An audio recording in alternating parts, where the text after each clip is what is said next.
అంటే ఆర్లో ఏరియాలో గాంజాయి ముఠ లేకుంటే గాంజాయి సేవించి డెకాయిటీ చేసినటువంటి మూక అన్నట్టుగా న్యూస్లో రావడం జరిగింది. అయితే దీనికి ముందు ఏంటంటే రాత్రి 1:36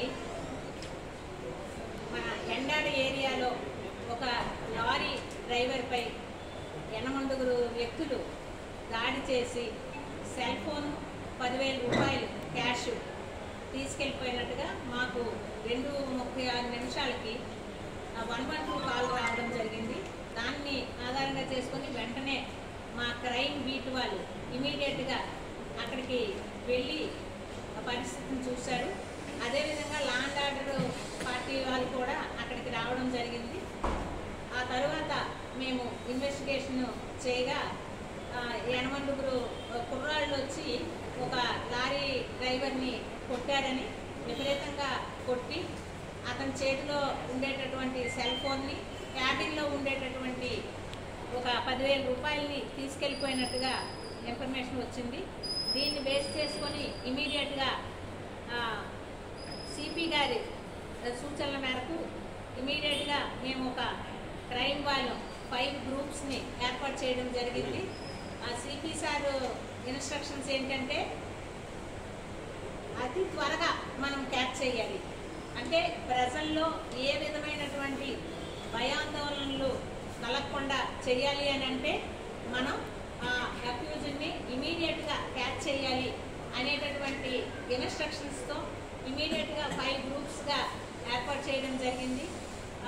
నాకు ఉండేటటువంటి ఇన్ఫర్మేషన్ ప్రకారం ఐడి పార్టీస్ అంటే ఎవరెవరైతే ఆకతాయిలు కానీ లేకపోతే గతంలో ఉండేటటువంటి ఎంఓ క్రిమినల్స్ లిస్టులన్నీ ఉంటాయి, ఫొటోస్ అన్నీ ఉంటాయి కాబట్టి వాళ్ళు ఎవరై ఉండొచ్చు అన్నది మేము ఇమీడియట్గా ఐడెంటిఫై చేయడం జరిగింది.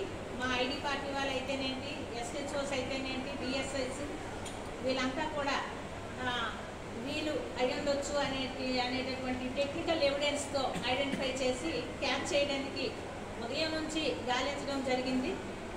అయితే ముందుగా ఒక వ్యక్తి అనేటటువంటి వాళ్ళు అంటే గణేష్ అనేటటువంటి ఒక వ్యక్తిని ఐడెంటిఫై చేయడం జరిగింది. అయితే క్రైమ్ సీన్లో ఒక బైక్ కూడా మాకు ఫస్ట్ దొరికింది. దాన్ని బేస్ చేసుకొని మేము ఆరా తీయగా అది విజయనగరం 1 టౌన్ ఏరియాకి చెందినటువంటి వెహికల్గా అది దొంగతనం చేయబడినటువంటిదిగా గుర్తించడం జరిగింది. దాన్ని ఆధారంగా చేసుకొని ఆ వ్యక్తి ఎవడైతే మాకు చిక్కాడో అతన్ని ద్వారా రిమైనింగ్ పర్సన్స్ ఎవరెవరు అన్నది కూడా ఇమీడియట్గా క్యాచ్ చేసి వాళ్ళ డెన్స్ అంటే వాళ్ళు ఇళ్ళ దగ్గర అయితే లేరు, ఒక్కొక్కరు ఒక్కొక్క ఏరియాలో ఉండడం జరిగింది. వీళ్ళందరినీ కూడా ఈ టీమ్స్ అన్నీ కలిపి క్యాచ్ చేసి తీసుకొచ్చిన తర్వాత చూస్తే వాళ్ళలో 3 మైనర్స్గా ఐడెంటిఫై చేయడం జరిగింది. సో టోటల్ 8 కూడా క్యాచ్ చేసాము. ఈవినింగ్ 8 o'clock అయింది వాళ్ళందరినీ క్యాచ్ చేసినప్పటికీ. సో వీళ్ళు ఏంటంటే అందరూ కూడా బ్రోకెన్ ఫ్యామిలీస్ నుంచి వచ్చిన వాళ్ళు, ఆర్హెచ్ కాలనీ పిఎం పాలనకి చెందిన వాళ్ళు. ఇందులో ఒక అబ్బాయి మాత్రం విజయనగరం నివాసి. అయితే వాళ్ళ నాన్నమ్మ ఆర్హెచ్ కాలనీలో, నాన్నమ్మ అండ్ వాళ్ళ పిన్ని కూడా ఆర్హెచ్ కాలనీలో ఉంటున్నారు. ఈ అబ్బాయి కూడా రెగ్యులర్గా ఇక్కడే ఎక్కువ కాలం ఉంటాడు. వీళ్ళందరూ కూడా 6th, 8th, 9th క్లాస్ చదువుకొని అందరూ కూడా డ్రాప్ అవుట్స్ అని, ప్రస్తుతం అయితే ఎవరు కూడా చదువుకోవట్లేదు. ఇందులో 2 ఆల్రెడీ మ్యారీడ్ వాళ్ళు కూడా ఉన్నారు. వీళ్ళు ఏంటంటే 5-6 ఇయర్స్గా ఫ్రెండ్షిప్, ఆర్హెచ్ కాలనీలో ఉండడము, ఎప్పుడు గంజాయి సేవించడము, తాగడము, అన్ని వ్యసనాలు కూడా ఉన్నాయి. నైట్ జాయ్ రైడింగ్ కోసమని వీళ్ళు ఎక్కడ పడితే అక్కడ బళ్ళు తీసేయడము, దొంగతనం చేయడము, తిరగడము, వాళ్ళ అవసరాల కోసం చిన్న చిన్న స్నాచింగ్స్ చేయడము, కొట్టడము, ఇవ్వకపోతే ఇది వాళ్ళ దినచర్యగా కనిపిస్తుంది. అబ్జర్వ్ చేసాము. టోటల్ 4 బైక్స్ని వాళ్ళ దగ్గర నుంచి రికవరీ చేయడం జరిగింది. ఇందులో ఒక బండి అయితే ఎవరి దగ్గర అయితే రికవరీ చేసామో వాళ్ళ పేరున రిజిస్టర్ అయినట్టుగా లోన్ ద్వారా తీసుకున్నట్టుంది. రిమైనింగ్ 3 బళ్ళు చూస్తే ఒక బండి విజయనగరంలో దొంగతనం చేసిన బండిగా గుర్తించడం జరిగింది.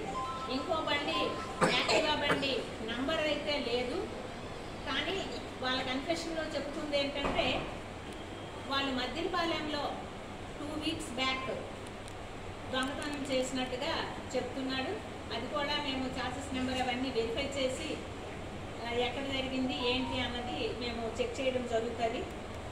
ఇంకొక బండి కూడా క్లియర్గా డాక్యుమెంట్స్ అవన్నీ లేవు, అది కూడా లోన్లో కొన్నాడు అన్నాడు కానీ డాక్యుమెంట్స్ ఏమీ లేదు, అది కూడా వెరిఫై చేయడం జరుగుతుంది.